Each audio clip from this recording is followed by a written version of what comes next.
আধা ঘন্টা ভূমিকায় এত দামি কথা বলেছি যেটা আমার দ্বারা বলা পসিবল ছিল না পরিবেশ অনুযায়ী, তবুও বলেছি। কেন? বগুড়ার মানুষ ভালোবাসে আমাকে, আমি ভালোবাসি বগুড়ার মানুষকে। আর কোনো হট্টগোল চাই না, তোমাদের পায়ে আমার হাত। Everyone has to take the test of death. প্রতিটা মানুষকে মৃত্যুর স্বাদ গ্রহণ করাবে একজন। আওয়াজ দিয়ে বলেন সবাই, তিনি কে? আমি একটা মেসেজ সবার অন্তরে গেঁথে দিতে চাই। আমাদের ঈমানটা আজকে হয়ে গিয়েছে নামের ঈমান, কাজের ঈমান নয়। আমরা নামে মুসলমান হতে পেরেছি, কাজে মুসলমান হতে পারি নাই, তার বাস্তব প্রমাণ দিচ্ছি। আজকে শুক্রবার, কালকে শনিবার। কালকে কি বার? এবার কথা বলো, কালকে কি বার? শনিবার সকালবেলা আপনি ঘুম থেকে উঠেছেন, উঠেই দেখছেন যে বুকের এখানে প্রচন্ড ব্যথা, এত ব্যথা যে আপনি শ্বাস নিতে পারছেন না। খুব দ্রুত বাবা মাকে নিয়ে বগুড়ার সদর হসপিটালে গিয়েছেন চেক আপ করাবার জন্য। তো ডাক্তার বলছে আসেন আপনার চেক আপ করাই, দেখে আপনার হার্টের সমস্যা কি। চেক আপ করানো হয়ে গিয়েছে।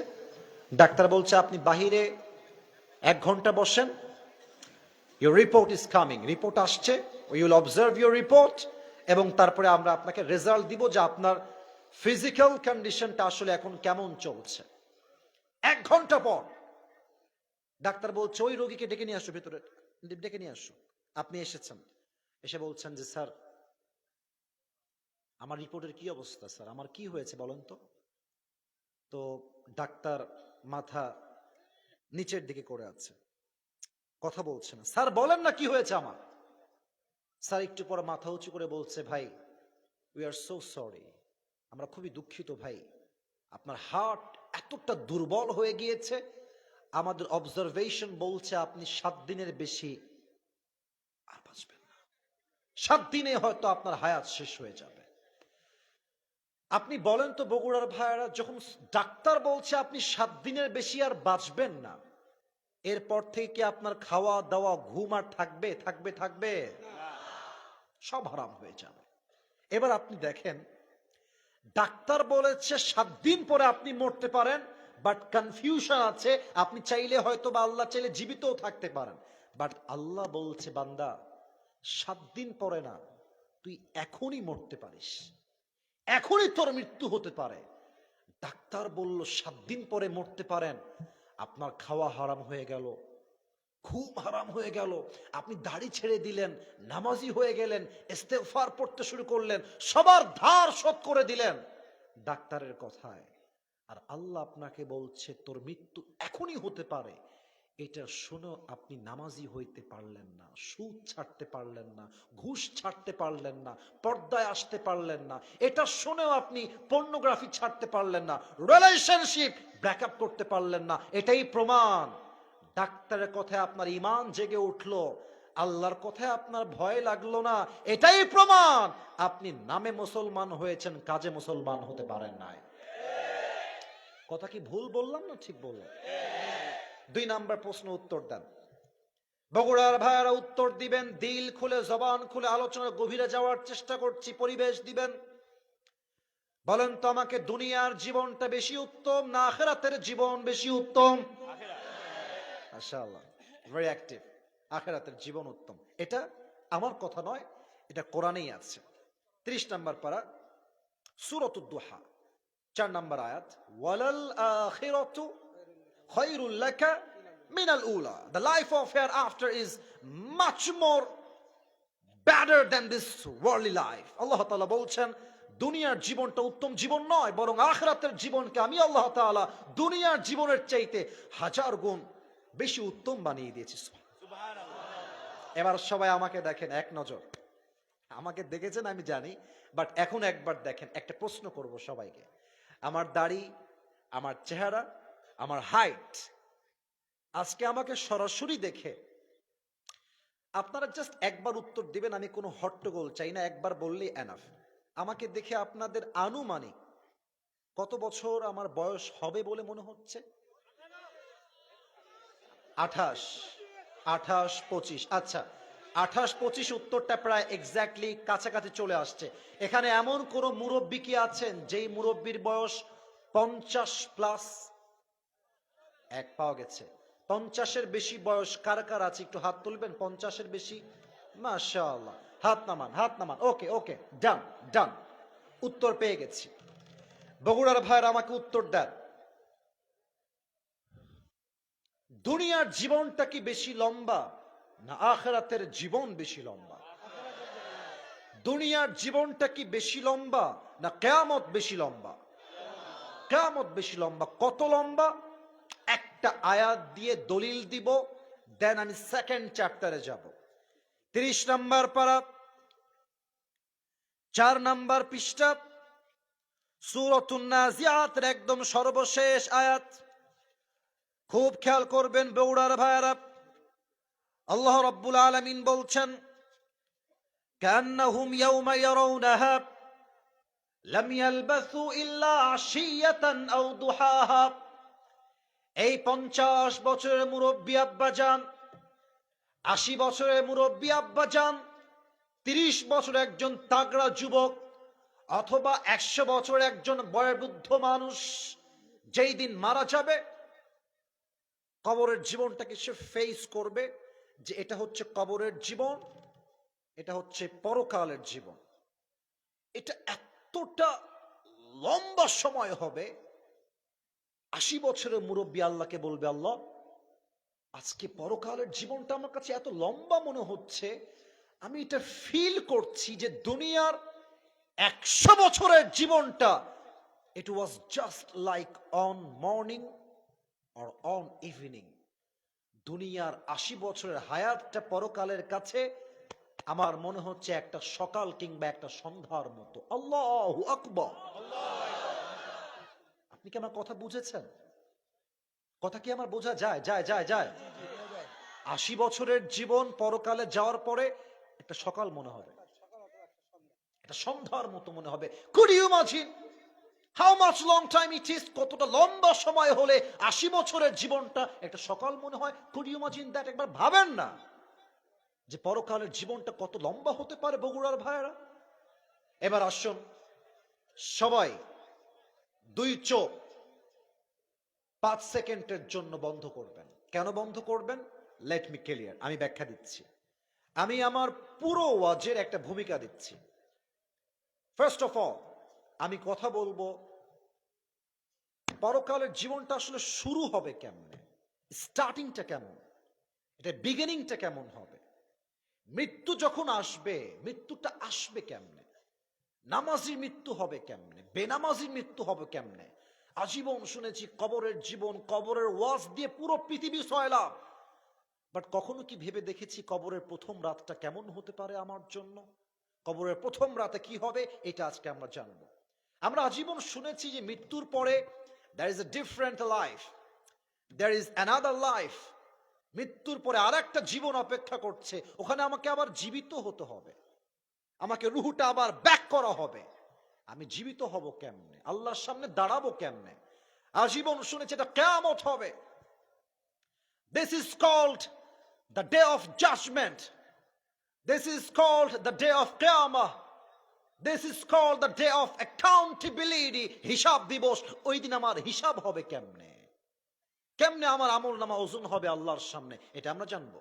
And finally আমরা জানবো হিসাবের পরে মানুষের মাঝে 2টা দল হবে। Number 1, the people of paradise, জান্নাতি। Number 2, the people of hellfire, জাহান্নামী।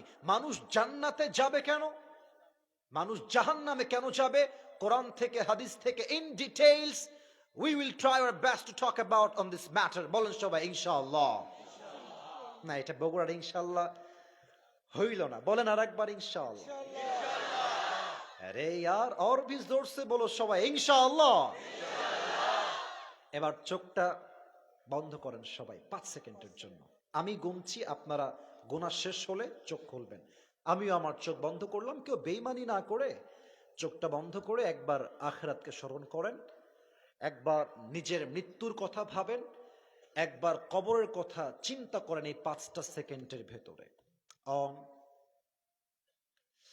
2 3 4 5। কলিজার বগুড়ার ভাইরা প্লিজ ওপেন ইউর আইস, চোখ খোলেন। আমি আপনাদের সবাইকে পরকালের জগতের একটা অনুভূতির জগতে নিয়ে যেতে চাই, অনুভূতির জগৎ, কল্পনার জগৎ। এখন আমরা বসে আছি বগুড়ার ঠিক হাইওয়ে রোড থেকে নেমে এসে এডুলিয়া, শিকারপুর, পূর্বপাড়া, নাকি আমরা ছোট্ট একটা মাঠে অনেক লোকের গ্যাদারিং নিয়ে বসে আছি। কাল সকাল যখন হয়ে যাবে, স্কুলের ছাত্র স্কুলে যাবে, কলেজের ছাত্র কলেজে যাবে, ব্যবসায়ী যাবে তার দোকানের দিকে, চাকরি যে করবে সে যাবে তার কোম্পানির দিকে। Everyone will go to their own activities, own workplace, যে যার জায়গায় ছুটে যাবে।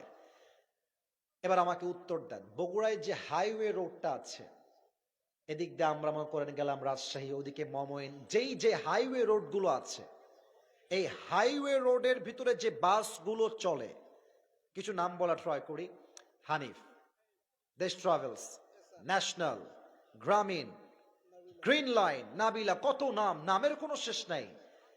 ঢাকার কোচ যেগুলো যায় হাইওয়ে রোডে, বিশ্ব রোডে, বগুড়ার ভাইরা আমাকে উত্তর দিবেন খুব চিন্তা করে ভেবে চিনতে।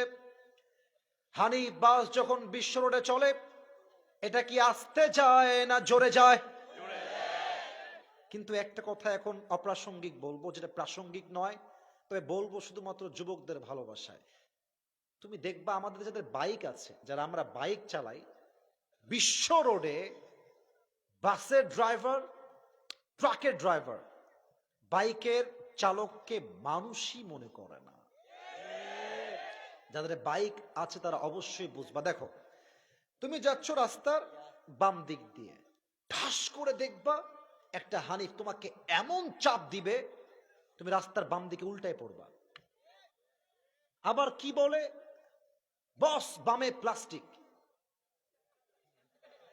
মানে আমরা মানুষ না, না হাসবেন না, ওরা আমাদেরকে অমানুষ মনে করে।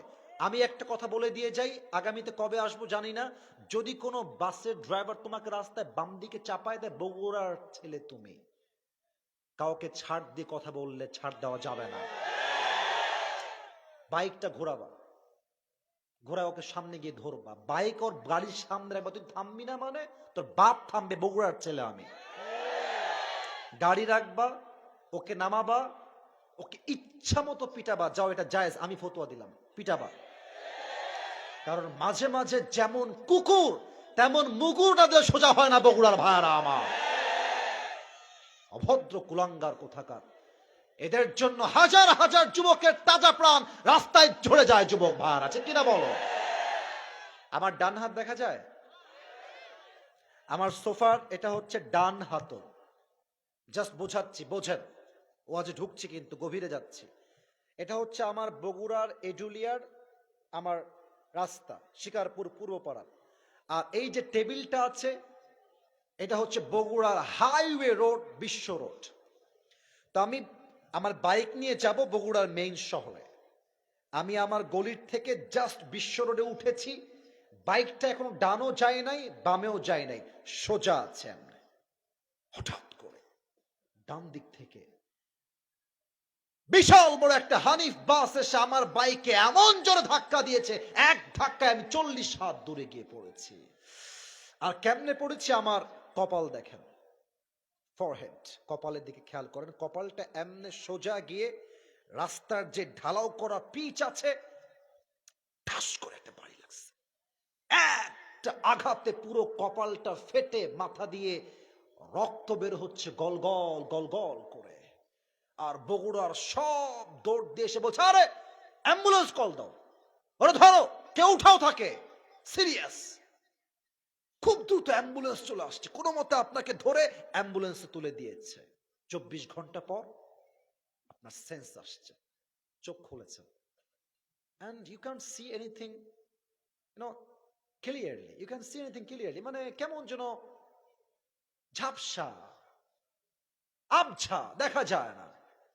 কিন্তু বুঝতে পারছেন যে রুমে আছেন, রুমের বালিশটা সাদা, ছাদ সাদা, দেওয়াল সাদা, ফ্যানটাও সাদা। ভাবছেন কি রে, কোথায় ছিলাম, আসলাম কোথায়? একটু পর চোখটা স্পষ্ট হয়েছে, and now you can see everything clearly, সব দেখা যায়। দেখছেন পায়ের বরাবর বিশাল লম্বা একটা গ্লাস ফিটিং করা দরজা, আর দরজার গায়ে লেখা আছে এই রুমটার নাম হলো ICU। শেষ মুহূর্ত জীবনের, এই তো পরকালে আপনি চলে আসছেন। তখন মুরব্বীরা কি ভাববে জানেন? ইস রে, সারা জীবন সুদের ব্যবসা করলাম, সারাটা জীবন সুদ খেলাম, সারা জীবন ঘুষ খেলাম। প্রত্যেকটা মেয়ে সেই দিন ICUর বেডে বসে ভাববে, ইস রে, আমি আমার যৌবন বয়সে পর্দা কেন করলাম না, আফসোস করবে। এবার আমার ডান হাত এই দিকে দেখেন, এদিকে আপনার রুমের যেই জানালা আছে, দেখবেন একজন যুবক আকাশ থেকে নেমে আসছে। বগুড়ার ভাইরা জমিন থেকে না আকাশ থেকে? বলেন তো, আকাশ থেকে যে নামে সে কি মানুষ হয় না ফেরেশতা হয়? ইসমুহু মালাকুল মউত। দাঁড়িয়ে যাবে। এখানে এসে আমাদের মাঝে দুইটা গ্রুপ হবে, এক নামাজি, দুই বেনামাজি। এখানে অনেকে আছেন, রাগ করবেন না, আমি যদি ওয়াজ করা বাদ দিয়ে স্টেজ থেকে নেমে গিয়ে পকেট চেক করি, আমি 10 জনের পকেট চেক করব, অনেকের পকেট থেকে হতে পারে বিড়ির প্যাকেট বের হবে। ইভেন এখানে অনেক যুবক এসেছে মাহফিল শোনার জন্য, আমি তোমাকে ক্রিটিসাইজ করছি না। অনেক যুবক এশারের নামাজটাও পড়ে নাই, বাসায় গিয়ে ঘুমিয়ে যাবে, ফজরটাও সে পড়বে না। আস্তে ঠিক বললেন কেন? জোরে বড় আমার কথা ঠিক আছে কিনা বলে? মিজানুর রহমান আজহারী হুজুর নাম তো শুনেছেন সবাই, মাশাআল্লাহ। আল্লাহ হুজুরকে নেক হায়াত দান করুন। না, ওনার কথা বলেছি ওয়াজ মাহফিলের টপিক চেঞ্জ করার জন্য নয়, এটা রিলেটেড। ওনার একজন নানা ছিল, তোমরা অনেকেই চিনবা, নানা শ্বশুর, নাম হচ্ছে গোলাম সরওয়ার সাইদি হুজুর। চেনো না তোমরা সবাই যুবক ভাইরা? চেহারা অনেক সুন্দর, বয়স্ক মানুষ। উনি একটা কথা বলতেন, ইসরে, নামাজ নিয়ে বলতেন যে, মানে এটা আমার কলিজায় কয়েকবার আঘাত লেগেছে। উনি বলতেন, এই যুবক, নামাজ নাই যা, ইমান নাই তা। নামাজ নাই যা, মুসলমান হিসেবে পরিচয় দেওয়ার কোন যোগ্যতা নাই। বগুড়ার ভাইরা আমার, নামাজি বান্দার সামনে মালাকুল মউত আসবে, গায়ের রং হবে ফর্সা। আমি যেই জুব্বাটা পরে আছি কিছুটা ছাই কালার টাইপের, ঝাপসা টাইপের, কিন্তু মালাকুল মউতের জুব্বা এমন হবে না, তার পুরো জুব্বাটাই হবে সাদা। তার মুখে থাকবে লম্বা চাপদাড়ি, চেহারা হবে নূরের মতো আলোকিত চেহারা। নামাজি বান্দা তাকায় থাকবে এত সুন্দর চেহারা দেখে। মালাকুল মউত তার দিকে তাকিয়ে বলবে কি, ইয়া আইয়াতুহান নাফসুল মুতমাইন্না উখরুজি ইলা মাগফিরাতিল্লাহি ওয়া রিজওয়ান। এই নামাজি বান্দা, আসো। কোথায় যাব? মালাকুল মউত বলবে, ইলা মাগফিরাতিল্লাহি ওয়া রিজওয়ানি, আসো। আর কত, আল্লাহর জান্নাত তোমার অপেক্ষায় আছে, আরে আসো মিয়া, সুবহানাল্লাহ। আরেকটা হাদিস বলবো, আমার হাতে এটা কি? কথা না কইলে কেমনে হয়? কি এটা? একবার দেখেন তো, টিস্যুটা কি গোল না চারকোনা? হ্যাঁ, রাইট আনসার। আল্লাহর হাবিব বলেছেন, নামাজি বান্দার রুহকে কবজ করবার জন্য আল্লাহ তাআলা জান্নাত থেকে একটা লাল রেশমি রুমালের চাদর মালাকুল মউতকে দিয়ে নামাজি বান্দার রুহ কবজ করবার জন্য জান্নাত থেকে একটা লাল রেশমি রুমালের কাপড় দুনিয়াতে গিফট হিসেবে পাঠিয়ে দিবে। এবার আমার ডান হাত দেখেন, মালাকুল মউত রুহটাকে নিবে আদবের সাথে, বিনয়ের সাথে, খুব বেশি তার কষ্ট হবে না। রুহটাকে নিয়ে, আচ্ছা একটু উপরে নেই, এটাকে এখানে রাখবে। হাদিসে আসছে, কাফাম মিন আকফানিল জান্নাহ ওয়া হানুত মিন হানুতিল জান্নাহ। রুহটাকে সুন্দর করে নিবে, সম্মানের সাথে ইল্লিয়িন তথা আপনার রুহটাকে নিয়ে জান্নাতের ঠিকানায় মালাকুল মউত পৌঁছে দেবে। সুবহানাল্লাহ, এত আস্তে আশা করি নাই। এটা নামাজি বান্দার, এটা বেনামাজি বান্দার মৃত্যু নয়। বেনামাজির মৃত্যু বড্ড ভয়ঙ্কর হবে। মালাকুল মউত তার সামনে আসবে, তার গায়ের রং হবে নীল, চোখ হবে লাল টকটকে, পা থাকবে জমিনে, মাথা থাকবে আকাশ বরাবর বিশাল লম্বা, তার গায়ের পোশাক হবে কালো কুচ্ছিত পোশাক। এত ভয়ঙ্কর চেহারা দেখে বেনামাজির রুহটা থর থর থর থর থর থর করে কাঁপবে। মালাকুল মউত ডাক দিয়ে বলবে, ইয়া আইয়াতুহান নাফসুল খাবিসা উখরুজি ইলা গাদাবিল্লাহ। এই বেনামাজি, বের হ, বের হয়ে আয়, আল্লাহর জাহান্নাম তোর অপেক্ষায় আছে। রুহটা বের হবে, ডান দিকে দৌড় দিবে, বাম দিকে দৌড় দিবে, পেছনের দিকে দৌড়ে পালিয়ে যাবে। মালাকুল মউত, আমার বাম হাত দেখেন বগুড়ার ভাইরা, সবাই বাম হাত দেখেন। মালাকুল মউত তার পেছনে বাম হাত নিবে, একটা থাবা দিবে বেনামাজি রুহের দিকে। রুহ যখন তার থেকে ছিঁড়ে বের করবে, হাদিসে আসছে এটা জীবিত ছাগলকে যাবেহ না করে তার চামড়া কেউ যদি ব্লেড দিয়ে এমনি ছিঁড়ে ফেলে, ওই ছাগলটার যে পরিমাণ কষ্ট হয় তার চাইতে কমসে কম 70 গুণ বেশি কষ্ট দিয়ে বেনামাজি বান্দার রুহকে কবজ করা হবে। বলেন সবাই নাউজুবিল্লাহ। ও আল্লাহ, তোমার কাছে আমি দিল থেকে দোয়া করি, বগুড়ার সন্তান সহ আমাকে তুমি এই মৃত্যুর আযাব থেকে বাঁচায় দিও। বলেন সবাই আমিন। এবার একটা প্রশ্ন করব সবাইকে। রুহ বের হয়ে যাবে, কবরের জীবনটা শুরু হবে। একটা প্রশ্ন করব, উত্তর প্রায় 95 ভাগেরও বেশি মানুষ হয়তো ভুল দিবেন। So please think before you answer of my question. একটু ভেবে উত্তর দেন। বলেন তো, কবরে মোট প্রশ্ন হবে কয়টা? না, 4টা। একজন বলেছে, আমার দিকে তাকান, ভয় নাই, ভয় নাই। কবরে মোট প্রশ্ন হবে কয়টা? আর একবার, মোট প্রশ্ন কয়টা? আমি প্রশ্ন করছি, উত্তর দেন দিল থেকে, জবান থেকে। প্রথম প্রশ্ন, মার রব্বুক, আমাদের সকলের রব একজন, তিনি কে? আর একবার দিল থেকে আওয়াজ দিয়ে, আমাদের সকলের রব কে? আল্লাহ আমার রব, আল্লাহ আমার রব, দমে দমে তনু মনে তারি অনুভব। ঠিক কিনা বলে? তোমার দুনিয়াতে আমি যেদিকে তাকাই, অথই নিয়ামতে ডুবে আছি সবাই। পাখ পাখালির কণ্ঠে শুনি তাসবিহ কল রব, তাসবিহ কল রব। আল্লাহ আমার রব, এই রবই আমার সব। রব কে? 2 নাম্বার প্রশ্ন, ওয়ামান নাবিয়্যুকা তারিফু হাযার রাজুল, তুমি কি চেনো এই ব্যক্তি তোমার কে হয়? যার মুখে দাড়ি আছে সে বলবে হাযা নাবিয়্যুনা মুহাম্মাদুর রাসূলুল্লাহ সাল্লাল্লাহু আলাইহি ওয়াসাল্লাম। তবে আমাকে দাড়ি রেখে, আপনারাই বলেন, আমার দিকে একবার তাকান সবাই, দাড়ি রেখে আমাকে আনস্মার্ট লাগতেছে? মাশাআল্লাহ, পরে আগে বলেন আনস্মার্ট লাগতেছে? কিছু মেয়ে আছে দেখবেন দাড়ি রাখলে এদের গায়ে একটু চুলকায়।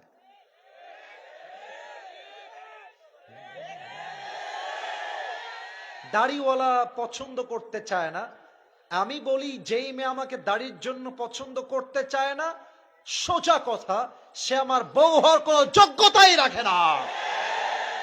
এবার বলেন তো, আমার নবীর মুখে লম্বা লম্বা চাপ দাড়ি ছিল কি ছিল না? আমার নবীর মতো সুন্দর হ্যান্ডসাম দ্বিতীয় আর কেউ কি হতে পারে? চাঁদের চেয়ে সুন্দর তুমি, নবী আমার কামলিহিওয়ালা। দো জাহানের বাদশাহ তুমি, প্যারা নবী সাল্লাল্লাহু আলা। দো জাহানের বাদশাহ তুমি, প্যারা নবী সাল্লাল্লাহু আলা। চাঁদের চেয়ে সুন্দর তুমি, নবী আমার কামলিহিওয়ালা। ঠিক কিনা বলে? 3 নাম্বার উত্তর, বগুড়ার ভাইরা অহংকার নিয়ে বলবেন, আমাদের ধর্মের নাম কি? মাশাআল্লাহ। আর একবার শুনতে চাই, ধর্মের নাম কি? ইসলাম আমাদের ধর্ম। আমরা শান্তি চাই বিধায় ভারতকে আমরা ছাড় দিয়ে কথা বলি, না হয় ভারতের কুলাঙ্গার সাংবাদিকদেরকে সাইজ করবার জন্য বগুড়ার সন্তানরাই যথেষ্ট হয়ে যাবে। বাংলাদেশ আর থাকবে না, না থাকবে না, বাংলাদেশ থাকবে না। চট্টগ্রাম নিয়ে নিবে, ফেনী নিয়ে নিবে। তো এই বেটাকে বলবো, বেটা সাংবাদিকগিরি বাদ দিয়ে আয় বাংলাদেশে, খেলা হবে তোর সঙ্গে আমাদের। আর একে দেখলে আমার সাংবাদিক মনে হয় কম, এরে মনে হয় যে এই বেটা গুলিস্তানে জাইঙ্গা বিক্রি করলে বেশি মানাবে বগুড়ার ভাই। বেটা আমাদের ডক্টর ইউনূস সাহেব ভদ্র দেখে আমাদেরকে ভদ্র ভাবতে আইসো না। আমরা ভালোর ভালো, খারাপের খারাপ।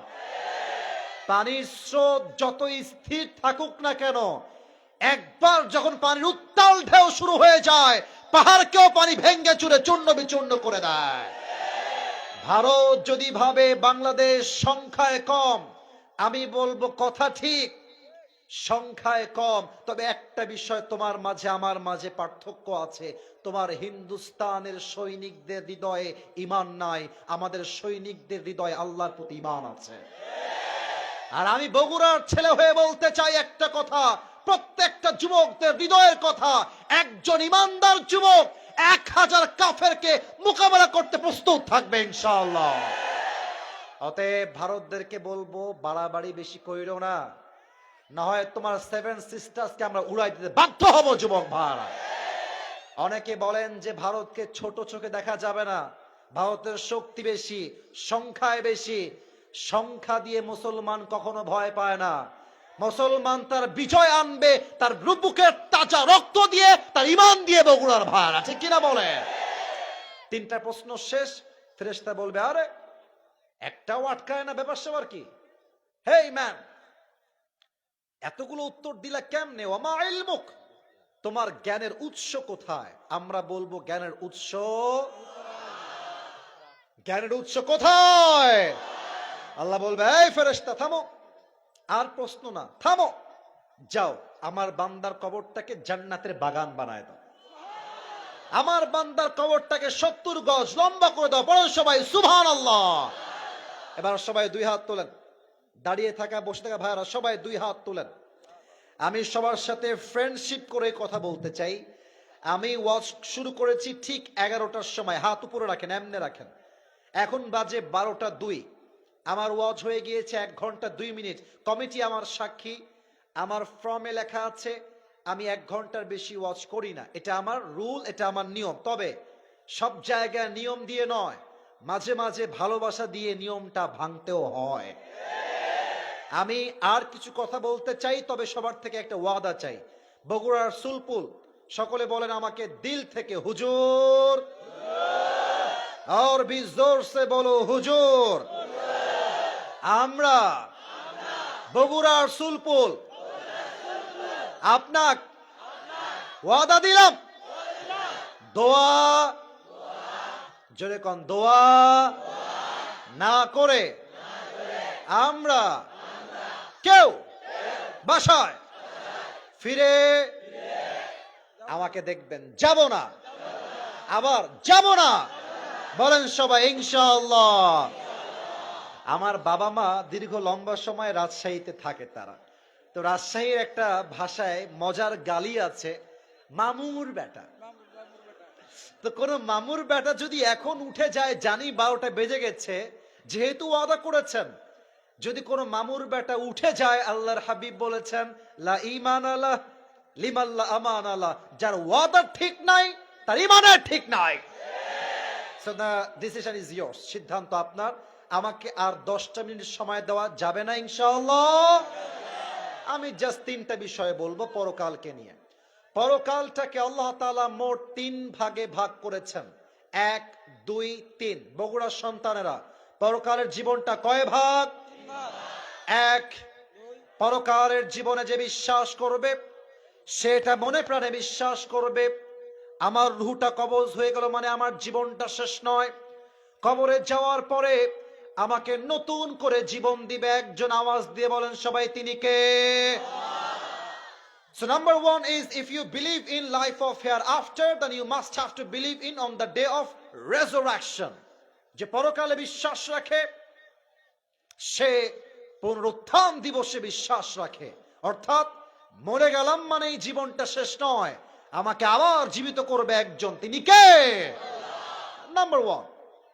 Number 2, if you believe in life of hereafter, then you must have to believe in on the day of accountability. যে পরকালে বিশ্বাস রাখে সেটা মনে প্রাণে বিশ্বাস করে আমার আমল চাই ছোট হোক কিংবা বড় হোক, প্রত্যেকটা আমলের পাই টু পাই, জাররা জাররা হিসাব নিবে একজন, তিনি কে?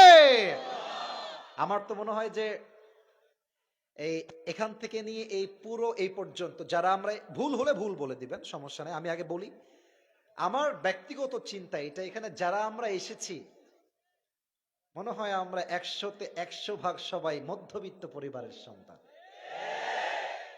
আমি একটা কথা আমার ওয়াজে বলেছিলাম যে তোমরা যারা আমাকে চেনো তারা হয়তো বা শুনেছ, মধ্যবিত্ত পরিবারের সন্তান মানেই বলেছিলাম একটা ব্র্যান্ড। যুবক ভাই, আসলে আমরা ব্র্যান্ড। কেন ব্র্যান্ড? সাইকেল দিবেন চলবে, বাইক দিবেন চলবে, কার দিবেন চলবে, বলবেন যে কিছুই দেওয়া হবে না, হেঁটে হেঁটে আসতে হবে, তাও আমার চলবে।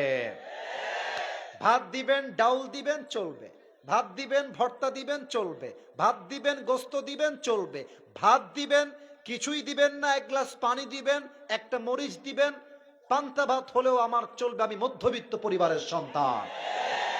আমাকে সুন্দরী বউ দিবেন ফর্সা চলবে, শ্যামবর্ণের দিবেন তাও চলবে, আমি মধ্যবিত্ত পরিবারের সন্তান। ঠিক কিনা বলেন?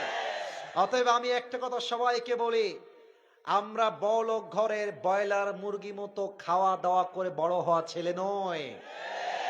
আমরা মধ্যবিত্ত পরিবারের সন্তান। আমরা চাইলে আরামও করতে পারি, আমরা কঠোর পরিশ্রম করতে পারি। বগুড়ার ভাড়া একটা এক্সাম্পল দিব বলে এত কথা বললাম। আপনারা যেহেতু মধ্যবিত্ত পরিবারের ছেলে, আমিও মধ্যবিত্ত পরিবারের ছেলে, আপনাদের টিনের বাসা আছে? কার টিনের বাসা? টিনের বাসা, টিনের বাসা। আমার টিনের বাসা আছে। আচ্ছা, অনেকে টিনের বাসা আছে, হাত নামা। আচ্ছা, একটা কথা বলেন তো, ছাদের বাসা যাদের আছে তারাও বুঝবেন, না বুঝার মতো কিছুই বলছি না। মনে করেন এটা হচ্ছে আমার বাসার টিন। এটা কি? জোরে করেন, এটার নাম কি? যাদের টিনের বাসা আছে খেয়াল করবেন, সকাল যখন 7টা বাজে 8টা বাজে, সূর্য যখন উঠে যায়, কড়া রোদ, দেখবেন টিনের কিছু ফুটা থাকে, ফুটা দিয়ে ছোট্ট ছোট্ট আলোর কিরণ বের হয় সূর্যের আলোতে। আর খেয়াল করবেন ওই দাগের ভেতরে কিছু ধূলিকণা থাকে থাকে থাকে থাকে থাকে। আচ্ছা, এখন আপনি ভাববেন যে শালা তোকে আজকে ধরেই ছাড়ব, ধর শালাকে। বগুড়ার মজা করে বললাম আর কি, তো আজকে ধরেই ফেলেছি। হাত খুলবেন দেখবেন নাই, আছে আছে আছে। এটাই হচ্ছে আরবিতে জাররা। ছোট্ট শস্যের দানা পরিমাণ ভালো আমল ওজন হবে, শস্যের দানা পরিমাণ খারাপ আমল এটাও ওজন দিবে একজন, তিনি কে? তবে একটা প্রশ্ন করব, কাউকে বাধাবার জন্য নয়, বোঝাবার জন্য। জান্নাতে যাওয়ার জন্য আমল নামা 100-তে কত হলে জান্নাত পাওয়া যাবে? 51 নয় যে তুমি হাত তুলে দেখে আবার 51, 51। আগে ক্লিয়ার হন। জান্নাতে যাওয়ার জন্য আমল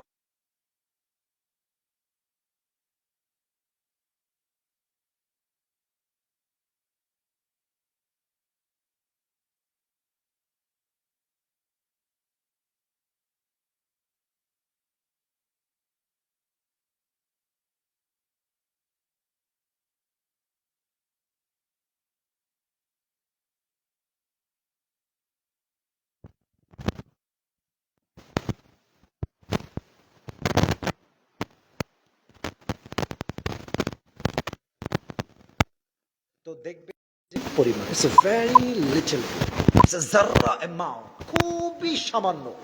একটু ডান আমলটা হালকা উঠে গেছে, এতটুকু। আল্লাহ বলবে আর ওজন দিস না, যে আমার বান্দাকে জান্নাত দিয়ে দে। এটা আমি বানাই বলি নাই। ফাম্মা মান থাকুলাত মাওয়াজিনু ফাহুয়া ফি ঈশাতির রাদিয়া। বান্দার আমলনামা একটু ভারী হয়ে যাবে, আল্লাহ বলবে আমার বান্দাকে জান্নাত দিয়ে দাও। জামিল নাম শুনেছেন কেউ কেউ? আপনারা ইউটিউবে দেখেন নাই এমন কেউ নাই এখানে, দেখেছেন হয়তো, নাম অনেকে জানেন না। দেখবেন সাদা পায়জামা পরে, সাদা পাগড়ি, কথা আঘাত করেছে। উনি একটা ছোট্ট হাদিস বললেন যেটা আমার কলিজায় গিয়ে লেগেছে। উনি উর্দু ভাষায় কথা বলেন, উনি ওনার ভাষায় বললেন যে কিয়ামতের দিনে একজন যুবকের আমল নামা আল্লাহ বলবে, এই ওই যুবকের আমল নামা ওজন দাও, ওজন দেওয়া হবে।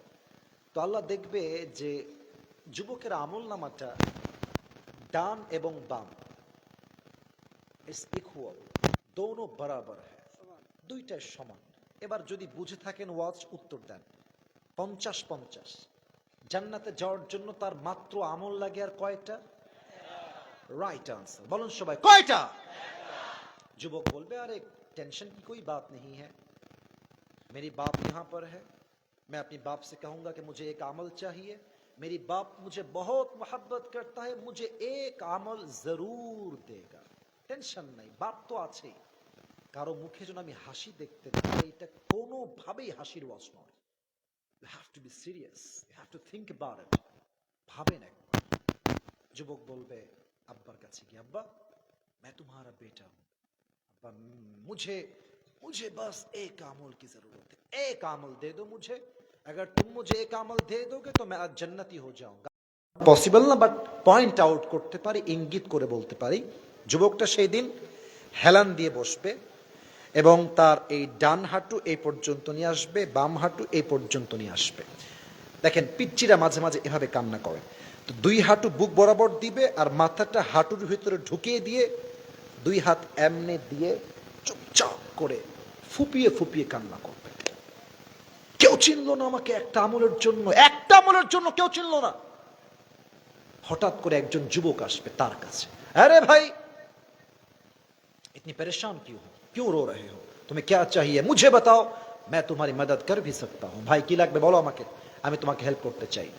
চোখ তুলবে এমনে, भाई चंद तो आज किसी ने नहीं पहचाना मुझे, आप कौन होते हैं मददगार मेरे लिए।